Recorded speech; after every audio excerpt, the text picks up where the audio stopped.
Human beings, male and female, talk much of virtue, which means strength, and loudly boast of its possession. Yet how very few there are who will stand up and face the music which their very talk may have invoked! How they shrink when the storm comes down! How they cower when bitter denunciation and abuse pour in from them from the ramparts of the world! All hail the glad and coming day! When shall we be what we ought? When he who wears the garb shall in very deed prove himself a man, the most glorious title on earth shall save one, and that one is woman. Once in a while we are greeted by the magnificent spectacle of a female who dares to stand up and practically vindicate her escutcheon, not in loud talk and strong-minded diatribes against what exists, but in her daily lived truth, and in practical knowledge of those tender virtues which so endear all true women to all true men. And whenever such a woman crosses my path, I rejoice. I rejoice in the presence of such a fact, and fold her as my sister folds another to her soul. People are false to the light within them. It is a great thing to be true to self, to stand forth with the champion of your noble thought. When all fingers point at you with scorn, all heels are upraised and crush the sweet life out of you, and when only God and your own stout heart are on your side. To do this, and thank heaven, some there will be there who dare it, is to be more than human. It is to be divine. And this heart-wrought divinity allies us with immortal gods. This it is that I call virtue. The ascent marvel, the woman. As previously stated, it was not possible for me to understand the nature and mysterious power by which, in company of the peerless being, Thutmore, I volitionless clove the ambient air. Oh, it was a projection of your soul, says the modern novitiate of the mystic school. Not so, friend. For the ego, then, and their ascending, under the influence of a power similar in kind, but immensely superior in volume and display to itself, was not the mere physical phasma, a thing of appearance only, the possessing in no substantiality of its own. It was no flimsy projection from the fancy faculty, was not meaningless substance void image of myself, no mere subjective state objectified. It was indeed of my very self, wearing the body of the immortal for a time, during which certain lessons must be and were learned, fully and practically, demonstratively and perfectly, so far as the lessons went. The man himself, and not his mere shadow or ghost, there was, in proper form and essence, to the end, no doubt, in the mysteries there learned might be given, as they now practically are, to the world of the thinkers. As I, or rather we, ascended towards the zenith, it began to rain.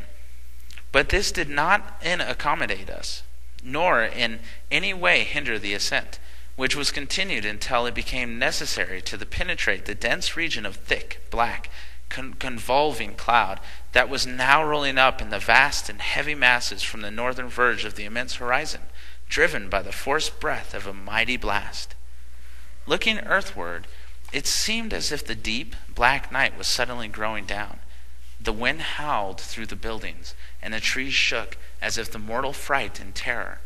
The sorrowing clouds shed great drops of tears, as if mourning in comfortless grief over poor human frailty, while the soughing and sighing of the sea was a fitful sympathium to their forlornness and despair. Thicker rolled the dense black pall over the face of the vaulted heaven, hiding all its glories and shrouding it in the very folds of gloom, whose density was only relieved when the broad glare of the lightnings rushed out upon the sky. The sheets of flame were of various colors, violet, green, white, red, and purple. The three former appeared to issue from the earth's surface, the others from the space above and immediately around us.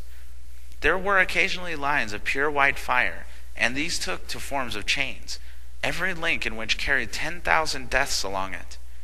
These came singingly.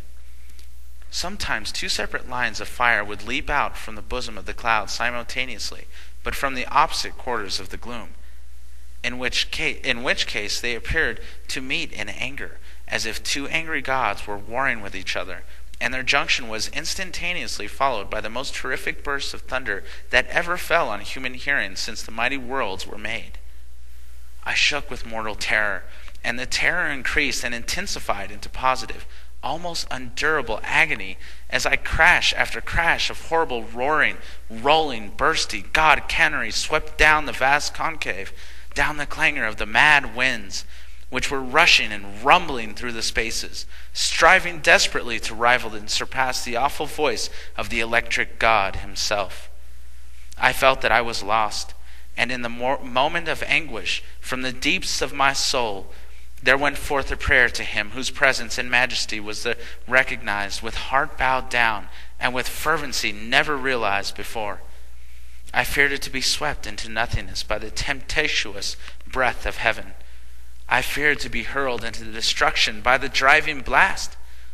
But no, for seemingly the wind passed through me, just as the electric current passes through human or any other material bodies, and touched me not destroyingly.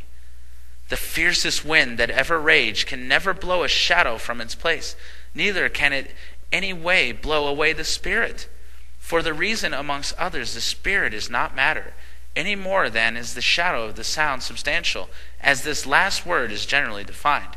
Hence, wind, which is a material substance, can in no wise touch it. And so I was not blown away before the driving gale. But suppose a column of wind, just 3 yards square, and moving in the rate of 200 miles an hour, sweeps towards the very spot on which a human spirit stands, or is, it cannot turn this wind aside. However, then, could anything remain unmoved? This is the question.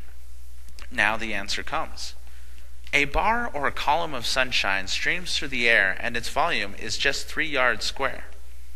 It will require something far different, and much more powerful than a column of air, moving at the rate of 200 miles an hour to blow away that sunshine, or to drive a hole in it. Yet the sunshine would still be there, and so would the wind. This is my answer to that objection.